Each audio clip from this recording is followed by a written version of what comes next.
speakers has given about 200 speeches in Toastmasters and hundreds more to other audiences. As he gained experience, he learned the importance of an effective introduction. As one of our club mentors, Ken has noticed that while the quality of our speeches has improved considerably, setting up the audience properly for our speeches still needs much improvement. It is now time for our introduction to catch up on our speeches. The best way for us to improve every speech is to always give the Toastmaster projects in our, use the Toastmaster projects in our guide. This way we're not conveying the information we wish to give to our audience, but learning or reinforcing, practicing, and applying skills. Because Ken wants to inspire us to create more effective introductions, he has chosen the 8 to 10 minute Confident Communications Manual Project number 10, Inspire Your Audience. Please help me welcome Ken Smith with his presentation, Creating an Effective Introduction. Ken Smith.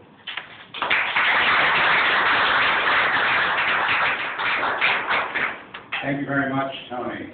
Fellow Toastmasters, and our most welcome guests. Glad you could join us today.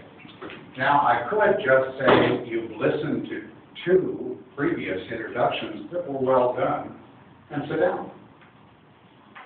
But I have put a lot of work into this, so I'm going to go ahead and give it anyway. Actually, those were very good introductions. I had the pleasure of listening to Patricia Frick, who is one of the world's greatest speaking coaches, a little over a year ago at a Toastmaster convention. And she gave us the metrics that people, stand-up comedians and authors use, and compared that to what speakers should do, in that you give your very best material last, because you want people to remember you and remember what you were saying. You give your second best first, because you want people to be in the right frame of mind, pay attention to what you're doing. So if it's a joke, start off with your second best joke and end with your last best. If you're writing a book, your first chapter should be your second best chapter. But you want people to buy your next book, so you make your last chapter the best. And the same is true with speeches. You have your second best statement as your opening. You have your very best statement as your last. But I disagree with her on one point. I don't think she gave us much information on how you get someone to read or listen in the first place. And that's the introduction. I don't know how you go about buying or choosing a book to read. What I do is, it might be a recommendation by a friend, it might be an author I have already read and I can expect it to be good and so forth. But when I pick up a book, the first thing I do is look at the cover, see what's said on there. If there's something about an author that I've on the inside flap, an author I haven't read before, I'll read that. But before going to chapter 1, I read the introduction. And I'll tell you, there are a number of books I never went past the introduction. They were boring, they didn't tell me what I wanted. And the reason is, the introduction, whether it's for a speech, to introduce a stand-up comedian, or for a book, all serve the same purpose. It's to broadcast to you on the channel you're listening to right now. And that's WIIFM. What's in it for me? Before you pay attention, you want to know that there's a benefit for you in it. And that's what the introduction, the purpose of the introduction, the job it serves is to let you know what's in it for you. There are, would you pass this out, please, Aranda?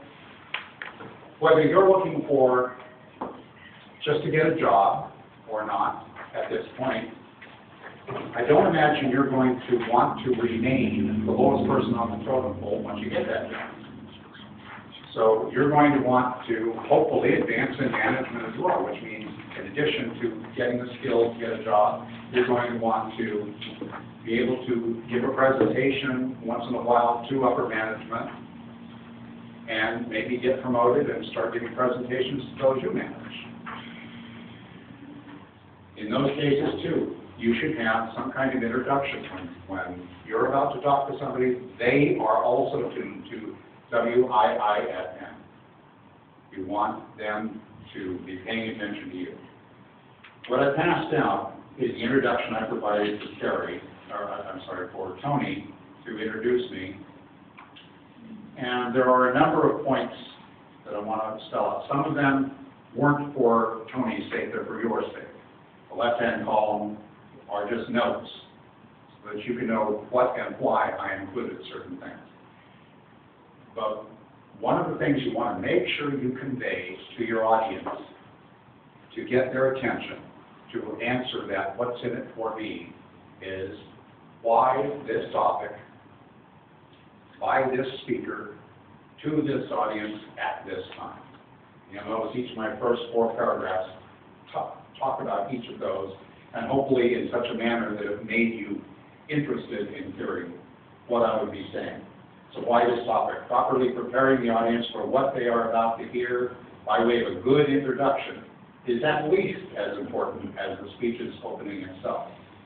Now you notice I also made some comments on the right-hand side for Tony to make sure he emphasized certain things. I want it said in a certain way, because it's a little more powerful, I believe, if it's said that way than if it's just read in a monotone voice.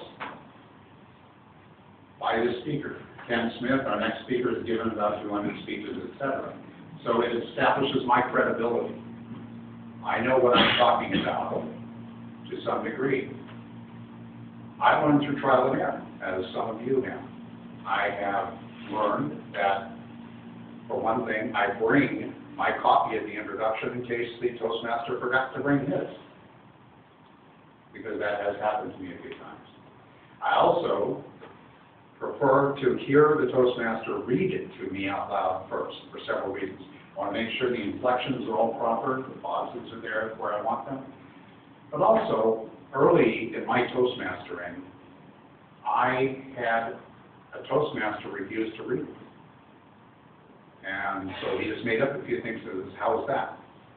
And it was not satisfactory. There were things I wanted the audience to know that I did not want to encroach on the time I was spending talking about it. I wanted the introduction done properly.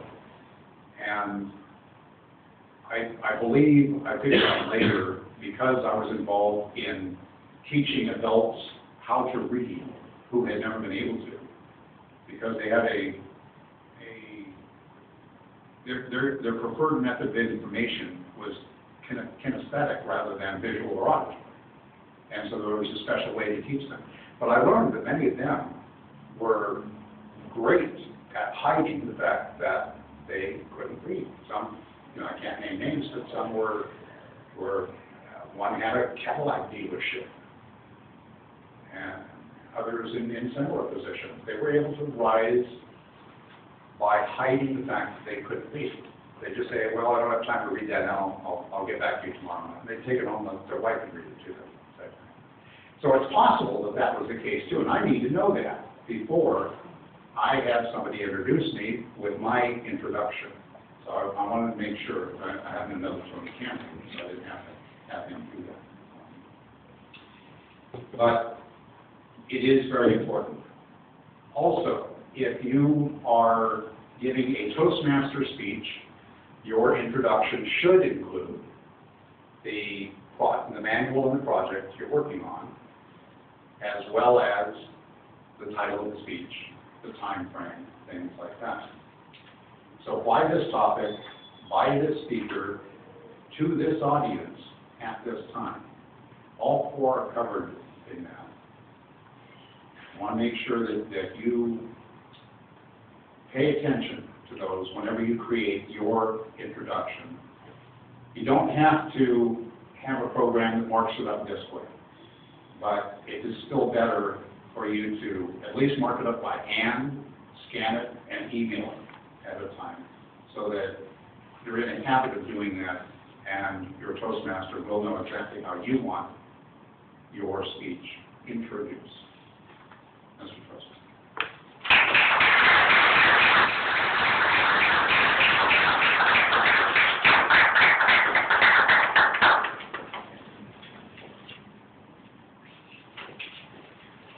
take a minute for write your notes.